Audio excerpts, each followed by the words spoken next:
Saya itu bikin aturan yang boleh ngundang saya itu pernah sepuh. Ternyata yang pernah sepuh itu banyak. Ini ada Pak Marzuki yang sangat kecewa dengan saya karena ngundang saya tidak mau.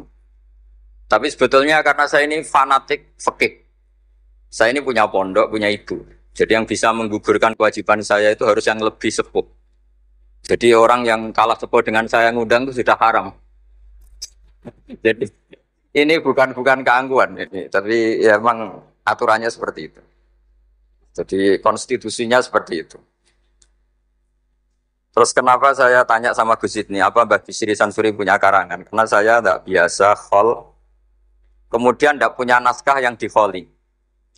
Saya punya karya banyak tentang saya punya karya banyak tentang Ahli Sunnah wal Jamaah yang dikarang Mbah Hasyim, yang dikarang Mbah Ali Maksum, termasuk yang dikarang Kiai Al Mahfud Lirboyo. Meskipun saya tidak punya karangan detail, tapi guru saya Kiai Haji Maimun Zubair itu alumni Lirboyo, sehingga saya tahu banyak mazhab Bakarim. Dari sekian mazhab Bakarim yang saya paling suka itu nggak pernah merujukkan domir. Jadi santri sarang kalau pas nggak bisa merujukkan domir ya wadali kau mengkono iku lahu gede mengkono. Alasannya anut Bakarim kata. Ini ada Kiai Anwar ini saking. Kata Mbah Karim, ad-domir fid-domir, famal lam ya'rifid domir falaysa lahu domir. Jadi domir itu ada di hati, yang enggak punya hati yang enggak tahu domir. Dan itu nyata. Nyata ketika ada perdebatan dua tokoh top yang sama-sama ahli nahwu. Berdebat manil afdolu, siapa yang paling utama antara Ali dan Abi Bakar. Rupanya itu ada penengah yang ahli domir. Mungkin karena ngajinya di Lirboyo, jadi ahli domir. Debat. Yang satu bilang Abu Bakar. Karena mertuanya Rasulullah dan sohibu fil ghar. Yang satu bilang Ali. Karena Ali itu fadilnya kita tahu. Beliau termasuk orang yang kata Nabi, besok royah ini, bendera ini akan dibawa rojulan, atau saya kasihkan rojulan sing yuhibbuhu wa rasuluh, atau yuhibbuhu wa rasulah wa yuhibbuhu wa rasuluh.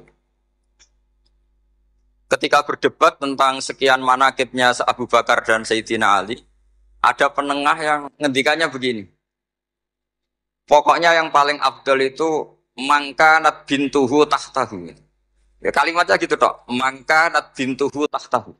Itu semuanya terus clear, seneng semua.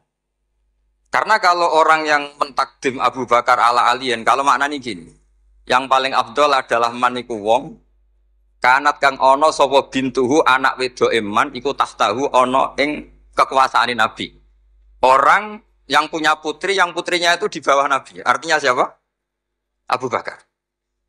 Yang Sayyidina Ali juga senyum-senyum seneng. Karena kalau dia maknanya gini, maniku wong kanat kang ono sopo bintuhu putrine Nabi, iku tak tahu ono ing sore maniku. Itu siapa? Sayyidina Ali. Jadi domir mengkono-mengkono itu cespon gitu. Itu sekali dimaknani itu masalah itu. Jadi maka berbahagialah santri yang enggak pinter. Karena ternyata enggak pinter itu ada padanannya yang orang pinter, yaitu Bakarim. Bedanya Bakarim enggak merujuki karena pinter, kalau kita karena enggak pinter. Tapi insya Allah mantas sababi komen fawa minhum ya. Jadi kalau nggak bisa alim ya mirip-mirip orang alim. Saya ini pemerhati tafsir. Itu memang sampai sekarang itu problem saya ini domir. Saya nggak pernah niat kalau akan ngomong ini karena nggak ada naskahnya Mbah Bisri. Ini tantangan untuk anak cucunya. Padahal beliau-beliau itu pasti punya naskah. Ini PR yang harus diselesaikan. Nggak mungkin lah seorang ulama nggak punya tulisan itu nggak mungkin. Karena ulama itu meskipun tidak niat ngarang, itu pasti banyak tulisannya. Saya yang tidak cucu Mbah Hasyim Asari, itu punya tulisan tangan Mbah Hasyim. Karena ketika mengijazahkan Sahih Muslim sama buyut saya Mbah kelima. Jadi buyut-buyut saya dengan Pak Said, dengan Lek Koyum itu sama-sama turunan Kudus. Saya ini paling muda, jadi kira-kira kalau saya manggil Pak Said itu ya pernah Mbah. Kalau manggil Gus Koyum pernah Lek. Makanya saya sampai sekarang ngajar di Kudus, di pondok Kudus paling sepuh. Namanya Ki Soleh bin Asnawi Sepuh. Dulu beliau gurunya Mbah Soleh Darat. Mbah Soleh Darat dulu pernah ngaji di Mbah Soleh bin Asnawi Sepuh. Kemudian punya anak namanya Maksum, Maksum punya anak namanya Hafsah. Lah Hafsah ini yang punya anak Sofia, terus Badiah dan seterusnya. Yang dari turunan Kudus. Saya mau cerita, domir itu harus dikaji. Kalau sekiranya tidak mungkin, maka harus membuang. Saya cerita ini karena saya tahu di biografi Kiai Bisri Sansuri, beliau pernah istifadah sama Syekh Bakir Jogja, termasuk sama Syekh Mahfud Termas, sama beberapa mas saya dari Yaman, seperti Said Al-Yamani. Dan saya dari sekian itu banyak yang punya naskahnya. Di antara seni ya, seninya ulama Indonesia adalah maktutot atau catatan apa saja itu dikaji dan kemudian diteliti, kemudian diaplikasikan di Indonesia dengan alasan muqtadal hal. Sehingga dalam Fathul Masail itu kadang ya agak jorok, tapi jorok yang baik. Maka saya pernah Fathul Masail dulu di Pondok Sarang, ini nggak boleh ditiru oleh anak-anak. Bagaimana hukumnya desainer pakaian yang mendesain celana pendek untuk perempuan? Itu semua mengatakan haram karena gara-gara desain itu perempuan kemudian tidak pakai maxi, tidak pakai celana karena memang desainnya untuk langsung dipakai tanpa pakai maxi atau pakai celana. Ada yang bilang tidak haram. Bagaimanapun celana pendek itu berkontribusi ikut menutup aurat. Artinya dia tetap menyumbangkan nutup aurat. Hanya tidak usah sampai bayangkan, wah kalau haram ya dilepas ya jangan itu. Itu kan masalah. Jadi fikih itu kadang ya agak-agak kacau. Kita mau bilang haram, nyatanya memberi kontribusi ikut nutup aurat. Mau bilang halal, dengan desain seperti itu, perempuan masih menampakkan apa? Aurat. Jadi debat fikih itu kadang ya tidak mutu. Tapi dari tidak mutu itu ya kemudian tetap melahirkan kecerdasan. Dan itu termasuk yang dibicarakan Syekh Mahfud. Namanya tashkhidun nazar. Orang menjadi cerdas. Saya pernah baca di Nailul Ma'mul, ini sekaligus senam otak untuk anak-anak Denanyar. Ini bukan ngetes kiai, tapi ngetes anak-anak. Nanti kalau apa ini disalahkan Kiai Miftah atau Yai Anwar ya saya langsung taslim, karena saya pasti samina wa atau naik. Tapi kayaknya enggak. Nah, saya baca, saya ini ngerpek di Syekh Mahfud. Kalau sama nyalakan saya, nyalakan Syekh Mahfud. Syekh Mahfud itu gurunya Kiai Bisri Sansuri. Ada fardul masalah begini. Saya ulang lagi, ada fardul masalah begini. Ada orang jatuh dari atas. Ini kata saya Mahfud. Kemudian menimpa ini, hadirin ini kan banyak, nggak bisa dipiakin. Tertimpa orang. Pertanyaannya adalah, orang yang jatuh itu harus pindah apa tetap di situ? Kalau dia pindah, menimpa orang lain, kalau tetap di situ, membahayakan orang yang ditimpa. Pilihannya pindah apa tetap di situ? Ada yang menjawab, harus pindah. Karena yang ditimpa sudah lama ini bahaya, lama-lama bisa mati, apalagi kalau yang jatuh gendut. Terus ada yang bilang, nggak usah pindah. Karena jatuh itu tanpa ikhtiar, sehingga dia jatuh tidak dosa. Kalau dia pindah, artinya ikhtiarnya sendiri. Maka harus nggak usah pindah. Tapi terus ada pertanyaan lagi. Kecuali yang dijatuhi itu Nabi, sekelilingnya ada Nabi itu harus pindah. Karena kalah kelas. Tapi dibantah lagi. Nggak mungkin ada Nabi lagi, karena Nabi Muhammad sudah Nabi akhir zaman. Kayaknya akan kalah. Ternyata ini nggak mau kalah. Nggak, masih ada Nabi Isa. Jadi, kata saya Mahfud, wahada mimala ila tahta. Sebetulnya ini tidak ada faedahnya. Cuma jadi tashkhidun nazar, orang menjadi cerdas. Nah kemudian turunan dari ilmu itu adalah, misalnya, nyuwun sewu politik itu kotor misalnya. Tapi punya otoritas. Kalau melihat kotor itu kiai atau cucu kiai nggak boleh ikut politik. Tapi kalau melihat punya otoritas, kalau itu kepegang orang fasik atau orang yang sama sekali nggak punya peduli halal haram itu lebih bahaya. Kamu milih melihat kotornya apa melihat berebut otoritasnya? Itu menjadi, karena kalau misalnya yang punya otoritas itu orang-orang yang suka maksiat, tentu nanti ada perda-perda yang menguntungkan tempat-tempat apa? Maksiat. Nah itu akhirnya turunan dari logika yang terbangun itu banyak. Termasuk misalnya uzlah. Uzlah itu kata Imam Ghazali, halal ketika orang sudah banyak sering maksiat. Khina layak manul jali sujali sahu. Sehingga orang setiap kemana saja pasti dosa. Kalau nggak ngerasani orang yang gosip dan sebagainya. Lalu pertanyaannya, ketika orang sembunyi sendiri di atas gunung, itu uzlah meninggalkan dosa apa meninggalkan kewajiban? Kalau Anda tidak mau jabat, itu nggak mau dosa apa nggak mau tanggung jawab atas keberlangsungan Indonesia? Sama milih mana? Kalau Mas Boyamin sudah milih ikut terlibat karena sudah jabat. Maka menurut saya ini barokah. Jadi yang jabat ya anggap saja Islami karena ingin pegang otoritas. Yang nggak jabat ya Islami anggap saja menghindari syubhat. Akhirnya yang Islami siapa Gus? Ya semuanya ini barokahnya Islam. Karena menyediakan semua itu. Itu yang disebut ilmu usulul fikih. Dan siapapun yang bersanad sampai Syekh Mahfud termasuk Mbak Bisri itu pasti ahli usul fikih. Kisah hal bisa ngarang Thariqatul Usul itu karena pernah ngaji sama Mbak Zubair. Mbak Zubair bisa alim seperti itu diantaranya pernah ngaji Kiai Fakih Mas Kumambang. Kiai Fakih bisa seperti itu tentu sanadnya sampai ke Syekh Mahfud At-Turmusi. Ada yang baca At-Tarmasi. Masalah At-Turmusi At-Tarmasi itu Mbak Zubair gurunya abahnya Mbah Mun sekaligus gurunya itu punya guyonan Ajamiyun fasna bihi masyita. Jadi kalau nama itu ajam lakukan apa sekehendak kamu. Makanya kalau orang itu baca ya Turmudi, ada yang baca apa? Tarmidi, ada yang baca apa umumnya apa? Tarmidi tahir dulu. Tarmidi, Turmudi, Tirmidzi. Kalau Ustukhri,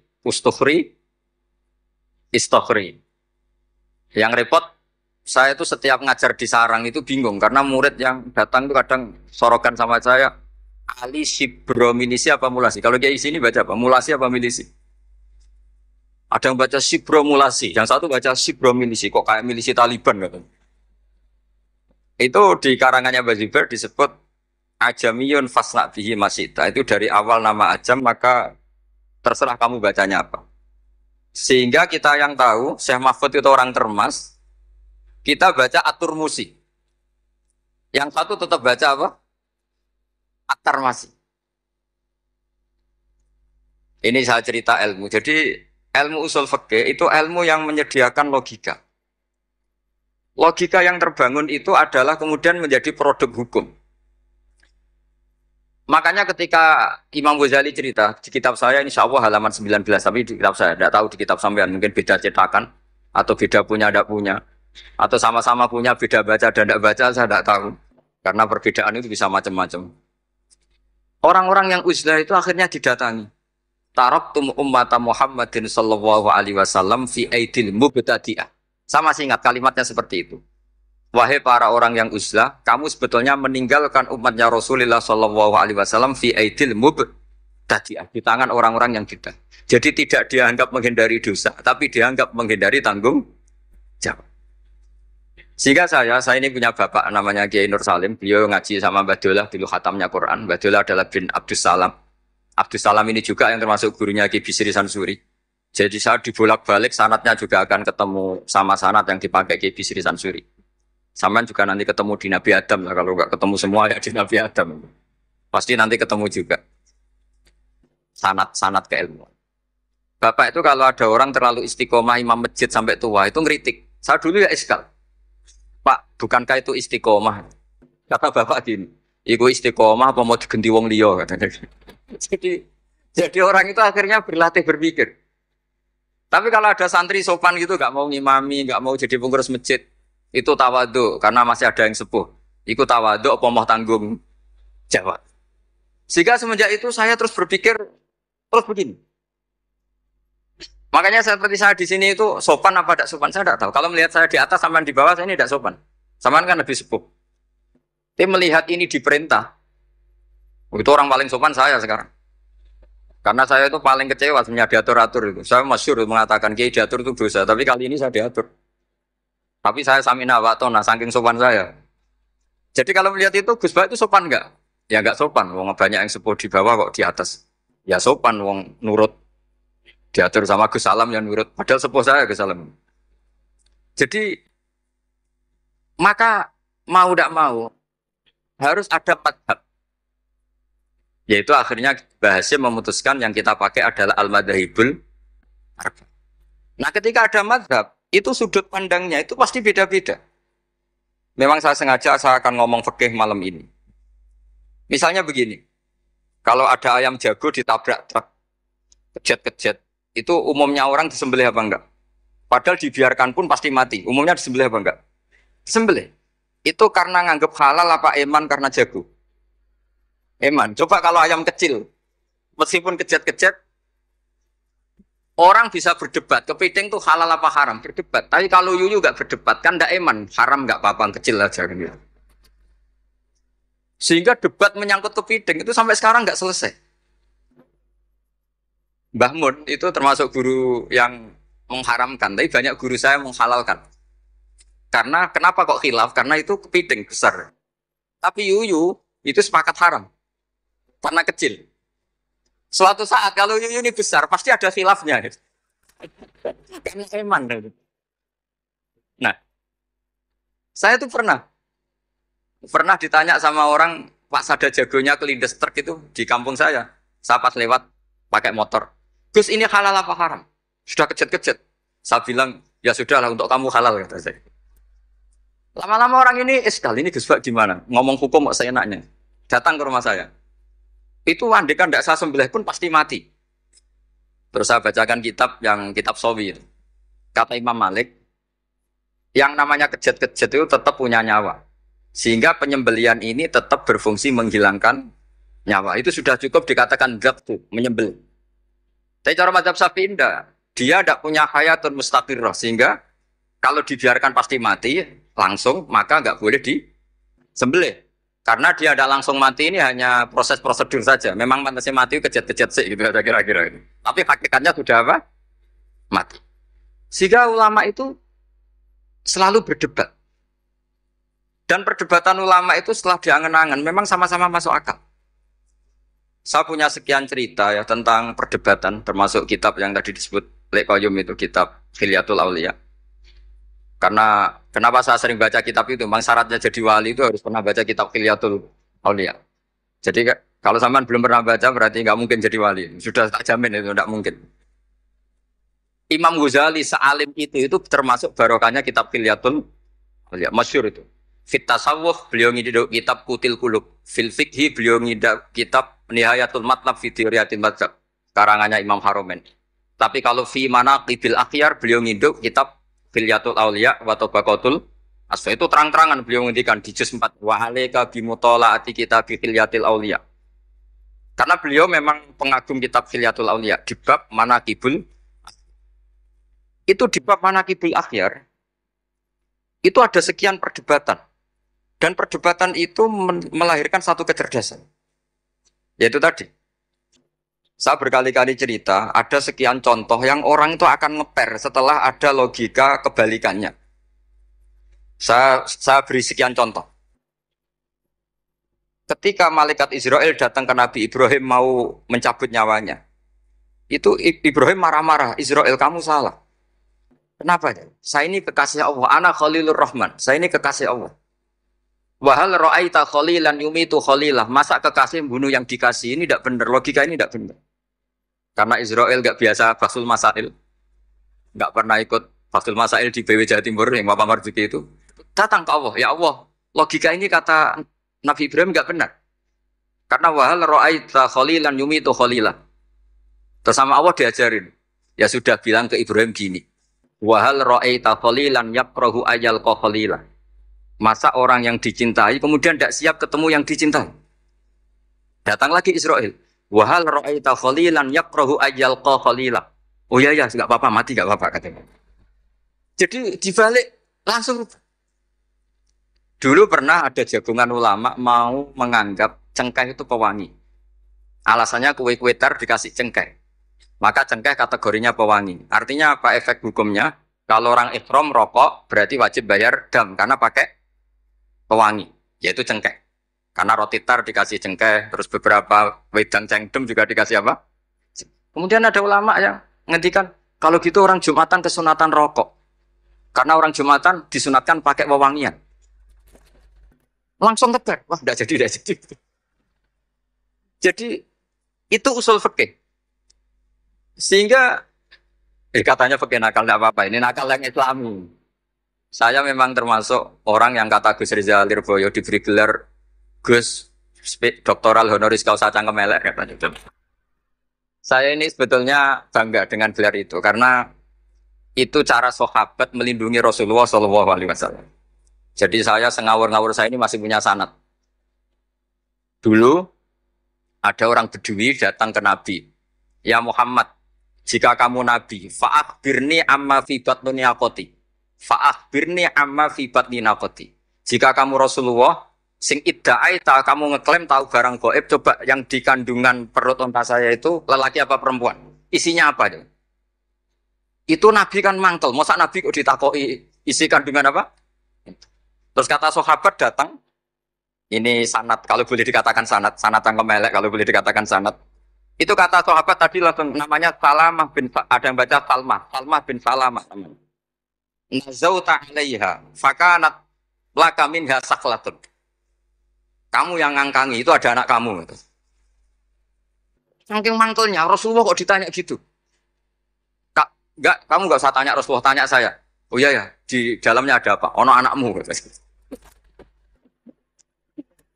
Karena dia begitu saking mangkelnya, masa Rasulullah kok ditanya, "Idza kunta Rasulullah fa akhbirni amma fi batni naqati."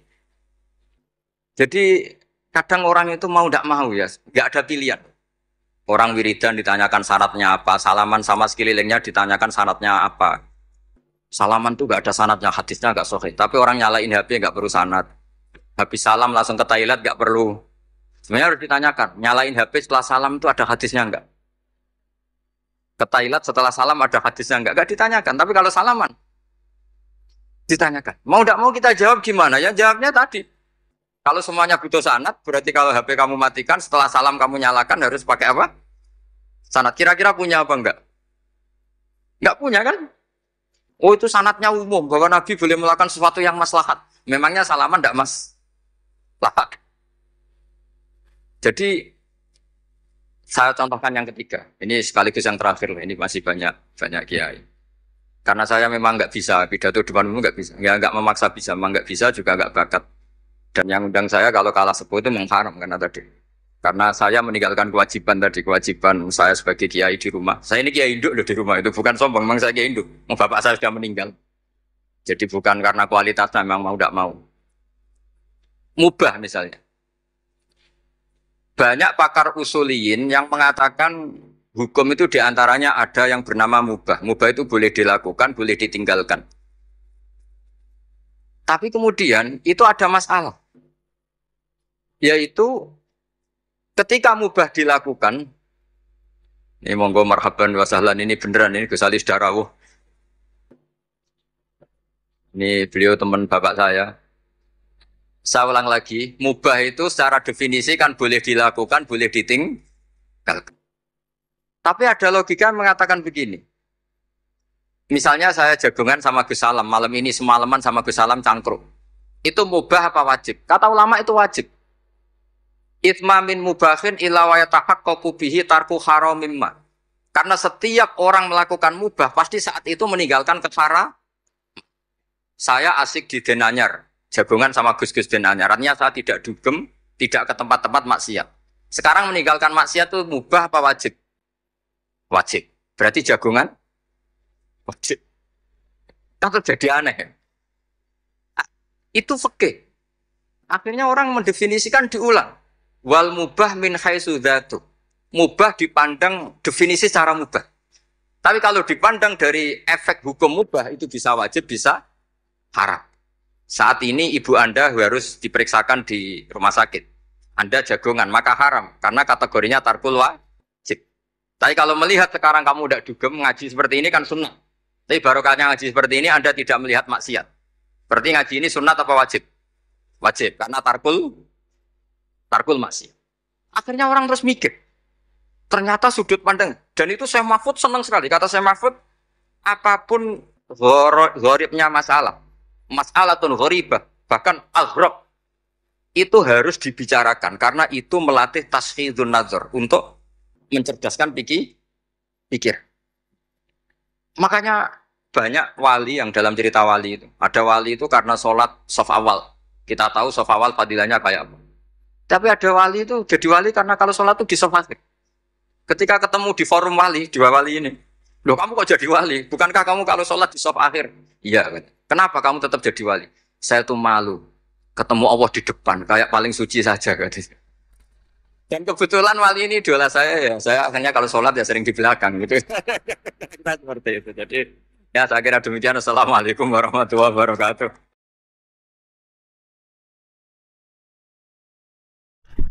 Bismillahirrahmanirrahim. Ya yang rileks saja ya. Saya pernah ketemu orang yang pakaiannya itu enggak, mungkin kalau orang syariat bilang enggak syar'i lah. Pakai pakaian yang tidak syar'i. Tapi dia muslimah, dia ke masjid. Saya ditanya sama seseorang, Gus kok sama orang gitu mau bertemu gitu. Karena terus saya bilang, kenapa? Dia pakaiannya ada islami. Oke, dia tidak pakaian islami itu nyata, tapi dia ke masjid itu islami, tetap sholat itu islami. Ketika dia ingin sholat dan tetap sholatnya pakai takbir, pakai rukuk, pakai sujud itu islami. Wong setelah di masjid ya pakai mukena, pakai. Kalau sama-sama nyata, Anda kan boleh ingat sama-sama yang fakta. Dia punya kesalahan dalam berpakaian, dia punya kebenaran dalam sujud, dalam rukuk, dalam ibadah. Dan itu tradisi Quran. Quran ya cerita faman ya'mal mithqala dzarratin khairan yarah wa may ya'mal mithqala dzarratin syarran yarah. Apa susahnya sih ingat dua-dua sisi itu? Sama bernegara atau bertetangga, kita bayangkan jangan bernegara dulu, terlalu luas, bertetangga saja ukuran. Karena nanti sama, bernegara sama bertetangga itu hadisnya sama. Kita di kampung itu ya ada masjid, dan orang-orang yang nggak sholat juga nyumbang masjid. Bahkan ada yang nyumbang masjid banyak terus tidak sholat. Karena keramik saya sudah sholat katanya. Saya pernah ketemu orang model gitu itu ya ada. Jadi, tapi ada juga yang sholat terus tapi nggak pernah nyumbang masjid. Ya orang banyak. Intinya itu Allah itu punya tradisi, punya sunnah tua. Kebaikan ya dihitung, kejelekan juga dihitung. Dulu ketika Rasulullah SAW hidup bersama komunitas yang majmu', itu sebetulnya permintaannya Nabi jangan halangi kami saat mau beribadah. Dulu sampai perang karena mereka menghalangi. Sebenarnya problem mereka wa yasudduna an sabilillah, menghalangi. Sebenarnya kalau dulu saling toleransi ya gak ada masalah. Artinya ketika Anda ingin sholat di Indonesia gak dihalangi, ingin pengajian gak dihalangi, sebenarnya ini gak ada masalah. Nah, soal ada kebaikan, ada keburukan ya mulai Nabi Adam sampai sekarang sampai kiamat. Itu cara pandang. Jadi cara pandang kita terhadap orang lain itu harus hal-hal yang nyata. Kalau kesalahan mereka nyata, kebaikan mereka juga nyata. Kenapa kita hanya ingat sisi yang jelek, tidak ingat sisi yang baik? Saya sering cerita ke santri-santri saya, setiap saya pengajian diundang orang di mana-mana itu saya mesti istighfar. Karena gak ada pilihan. Saat saya datang ke pengajian di Sulawesi, misalnya saya tinggal ngaji di sini. Saat saya ngaji di sini, ninggal undangan yang di sana. Hidup itu udah banyak pilihan, meninggalkan kebaikan, melakukan kebaikan. Artinya gini, dalam kebaikan saja ada kebaikan yang ditinggalkan. Apalagi dalam kejelekan. Makanya di sini ada pepatah terkenal dalam ilmu tasawuf itu. Wastighfaruna yahtaju ilal istighfar. Saat Anda baik saja butuh istighfar. Bapak saya kalau guyon gini, Mas Sofyan. Ada imam istiqomah jadi imam masjid sampai tua sampai batuk-batuk. Itu bagus istiqomah. Tapi itu masalah kata bapak. Akhirnya nggak kaderisasi kan. Itu istiqomah apa nggak mau diganti orang lain kan. Ada kiai dai di mana-mana. Itu mesti orang muji, oh itu dai di mana-mana. Laris nggak pernah di rumah. Pondoknya pasti bubar itu karena ditinggal. Jadi kebaikan seperti ada orang sering sowan kiai. Wah itu malah lebih masalah lagi kan. Kadang kiainya pas istirahat, yang disalamkan template uang jatah susu anaknya. Hari itu waya tagihan malah lari sowan kiai. Jadi harusnya di rumah ada fardu ain, tagihan listrik enggak apa. Jadi makanya di hikam itu terkenal kata-kata manusia itu siapa? Manusia itu mangkanat mahasinuhu masawiyah, fakih falatakunu masawihi masawiyah. Manusia itu orang ketika baik saja salah, apalagi pas salah. Coba saya misalnya pidato begini, di atas panggung saya orang alim pidato nasihati orang. Di saat yang sama seperti yang tanya Mas Wildan tadi, ada agak sopannya. Di situ ada mungkin orang yang lebih sepuh timbang saya. Masa lebih muda kok di atas? Yang di bawah lebih tua. Ada agak sopannya. Mau nggak pidato disuruh, mau di atas disuruh, nggak sopan sama yang. Tapi misalnya yang paling sepuh pidato nggak pernah ngaji kok pidato terus gimana? Artinya ketika kita baik saja ada salahnya, apalagi pas salah. Sebab itu ajaran Rasulullah itu suruh berdoa Rabbana dzolamna anfusana. Sebelum minta itu merasa, ya Allah kita ini mendolimi diri kita sendiri. Karena dalam pilihan-pilihan itu pasti ada salahnya. Coba misalnya Anda bangun masjid habis 2 miliar. Yang harusnya 1 miliar sudah jadi. Terus nanti suatu saat ketemu Allah ditanya. Itu ada orang miskin, fakir miskin, yatim. Andai kan kamu sumbang 1 miliar itu sejahtera semua. Gara-gara kamu bangun masjid terlalu mewah. Ya tapi kadang-kadang orang kebaikannya itu orientasinya bangun masjid, gak tertarik nyumbang fakir. Saat itu cara berpikir gitu mau apa? Tapi kalau dia kumuluhur manusia terbaik karena bangun masjid 2 miliar, coba diaudit secara kepentingan syar'i. Penting mana dengan ngasih makan fakir miskin? Penting mana dengan menikahkan janda misalnya? Penting mana dengan pendidikan? Apa artinya masjid mewah orang nggak tahu halal haram, nggak tahu najis, nggak tahu cara sesuci, nggak tahu cara adzan yang benar. Terus penting mana untuk beli kitab sama dipakai masjid? Apa artinya beli kitab apa tapi nggak makan? Penting mana makan sama beli kitab? Ada auditnya. Nah, makanya manusia itu ketika baik pun disuruh istighfar, apalagi ketika salah. Nah dengan perasaan seperti itu kebencian pada orang lain luluh karena potensi baik pada orang lain ternyata tinggi dan potensi salah ke kita juga tinggi. Nah dilatih gitu. Jadi di Ihya itu ada kitab tawadhu. Kitab tawadhu itu dilatih ketemu orang tua. Huwa aksaru ibadatan. Dia mesti ibadahnya lebih banyak karena lebih tua timbang saya. Pasti sholatnya lebih lama timbang saya. Ketika Anda sudah tua melihat anak-anak, huwa aqallu minni maksiatan. Mesti maksiatnya tidak banyak karena masih Terus ketika melihat orang fasik maksiat, la'alla wa yatubu alaih fa innahu tawwabur rahim. Mungkin Allah memberi tobat, bisa saja. Umar itu ingin bunuh Nabi, tapi Allah memberi tobat. Yang sowan kiai saja tidak mesti dapat tobat. Umar ingin bunuh Nabi, tapi Allah memberi tobat. Akhirnya ya tobat jadi Islam yang baik. Dalam sejarah Wali Songo, Kalijogo sowan Sunan Bonang itu ingin garong. Tapi malah jadi muridnya jadi wali. Kalau Allah sudah menghendaki tidak ada ya. Perang Uhud orang Islam kalah itu karena panglimanya siapa? Khalid bin Walid. Tapi dia malah yang dapat hidayah. Nah sama orang yang sekarang Anda benci bisa saja Allah merencanakan ada hidayah di situ. Dan kita yang merasa benar jangan saja ada rencana Allah bikin kita su'ul khotimah. Na'udzubillah min dzalik kan tidak pernah tahu. Nah, dari tidak pernah tahu itu orang diusahakan tawadhu. Wa ma adri ma yuf'alu bi wala bikum, kita tidak pernah tahu. Makanya meskipun saya ini kiai terus kata orang banyak itu kitab. Kalau istighfar jangan nangis betul ya. Cuma kan nggak perlu di depan umum. Nanti ada penampilan kan ribet kan nanti. Sudah nangis nggak ikhlas, nggak mutu. Ya gitu ya. Yang Mas Wildan tadi apa pertanyaannya diulang? Selain masalah akhlak tadi. Tentang bagaimana cara kita bersaudara tanpa memandang kepentingan duniawi. Nah ya makanya tadi saya bilang bernegara itu pakai hadis. Misalnya Nabi pernah ngendikan kamu itu punya 3 tetangga, yang satu punya 3 hak, yaitu dia tetangga kamu, dia seagama kamu, dia sesaudara kamu. Jadi ada 3 hubungan, seagama, sesaudara, dan dia tetangga kamu, dia seagama dengan kamu, dia masih kerabat kamu. Terus ada tetangga yang punya 2 hak, yaitu dia tetanggamu seagama dengan kamu tapi tidak sekeluarga dengan kamu. Terus ada tetangga yang punya 1 hak, dia tidak keluarga kamu, dia tidak seagama dengan kamu tapi tetap punya hak karena itu tetangga kamu. Dan itu kata Nabi semuanya berhak kamu baikin karena ada hakul jar. Makanya dulu doa ada bil kubri itu ceritanya sederhana. Ada seorang perempuan Yahudi ya, sowan Sayyidah Aisyah. Kalau sowan ya dikasih uang sama Sayyidah Aisyah. Padahal Yahudi ya. Ketika dikasih uang, terus si Yahudi tadi, semoga engkau diselamatkan dari siksa kubur. Zaman itu Sayyidah Aisyah belum dengar hadis tentang siksa kubur. Setelah Rasulullah datang, saya tadi diminta didoain, ya saya terima karena saya nggak percaya. Terus Nabi ngendikan itu benar adanya siksa kubur.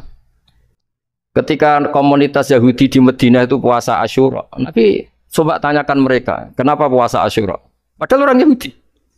Oh, terus setelah ditanya, Yaumun najjawahu fihi Musa, itu hari di mana Allah menyelamatkan Nabi Musa, kata orang Yahudi. Terus kata Rasulullah, nahnu ahaqqu bi Musa, saya juga berhak menghormati Musa. Kemudian Nabi puasa. Suatu saat lagi ada orang Yahudi datang, ya Rasulullah, ya Muhammad, manggilnya ya Abul Qasim karena orang Yahudi. Ya Abul Qasim, nanti nasib langit bumi ini di mana? Manusia yang sudah mati-mati di mana ketika bumi dihancurkan? Mayat-mayat yang sudah di kuburan di mana? Terus orang Yahudi tadi bilang, Inna woha wadu as-samawati ala dzih wal arodina ala dzih. Soalnya Allah itu bisa saja mengelola langit bumi yang sudah hancur gini-gini. Nabi itu tertawa-tawa. Dalam sebuah riwayat disebut hatta badat nawajidu. Tertawanya Nabi itu lepas sampai giginya kelihatan. Kata rawinya tasdiqan liqaulil khabri, karena Nabi membenarkan orang Yahudi tadi. Jadi intinya dalam banyak hal itu ya dicari kesamaan. Makanya kalau interaksi dengan kelompok lain kata Nabi la tusaddiquhum wa la tukadzdibuhum. Kamu jangan mengiyakan juga jangan menolak. Kamu tolak jangan-jangan pas yang sama dengan ajaran kita. Kamu benarkan jangan-jangan yang tidak sama. Ya sudah, kalau nggak sependapat ya jangan ngambil sikap. Nah itu juga yang dipraktekkan Rasulullah SAW. Nabi yaqumu lailatan yuraddidu hadil ayat. Nabi pernah sholat 1 rakaat hanya ngulang 1 ayat. Itu aja gak selesai. Yaitu nggak ngulang-ngulang ayat. Fa'aqulu kama qalal abdus sholeh in tu'adzibhum fa innahum ibaduk wa in taghfir lahum fa innaka antal azizul hakim. Pun Gusti kula nyerah. Semua ini hamba jenengan, monggo jenengan napakno sing duwe jenengan. Intinya itu ini wilayah jenengan, ndak wilayah saya. Nah kadang-kadang kita sebagai manusia itu jumawa seakan-akan itu wilayah kita. Kita nyiksa terserah kita, mengampuni ya terserah kita. Padahal tidak milik kita. Dunia ini milik Allah Subhanahu wa Ta'ala. Makanya yang terakhir saya ijazahkan ijazah bapak. Bapak saya itu orang hafal Quran, alim tapi lucu, senengannya guyon. Kalau ngajarkan saya tauhid, tasawuf itu gampang. Nah, kamu punya tetangga, punya Innova. Terus kamu berpikir, kamu miskin berpikir. Itu pajaknya aja berapa? Kalau apa itu bannya sudah halus itu gantinya kayak apa, kalau rusak kayak apa. Kata bapak, orang melok duwe kok mikir, udah ikut punya kok mikir. Terus coba kamu nggak ikut punya Alphard, terus saya mikir, wah itu pajaknya berapa Pak Martinus, bisa dipakai beli motor kan, pajaknya apa? Alphard. Wah nggak ikut punya kok. Nah, dunia itu rawekmu, mau pikir lah, apa sing duwe. Maksudnya dunia itu milik Allah, apa kamu pikir itu milik yang punya gitu. Nah, itu yang dimaksud dalam ilmu tasawuf, da'it tadbir fama qoma bi ghairuk la tuqimbihi nafsak. Sudah kamu tidak usah ikut campur, itu wilayahnya Allah katanya. Karena wong enggak ikut punya kok ikut mikir. Anda benci orang, benci sekali karena dia tauhid misalnya. Jangan-jangan Allah punya rencana memberi hidayah dia. Atau Allah punya rencana dari dia keluar orang-orang Islam yang soleh. Makanya ketika malakul jibal, ya Rasulullah saya disuruh Allah, terserah engkau. In syi'ta an udbika alaihim al-akshaben. Kalau engkau mau orang-orang yang mendustakan kamu saya hancurkan. Apa jawabannya Nabi? La, jangan.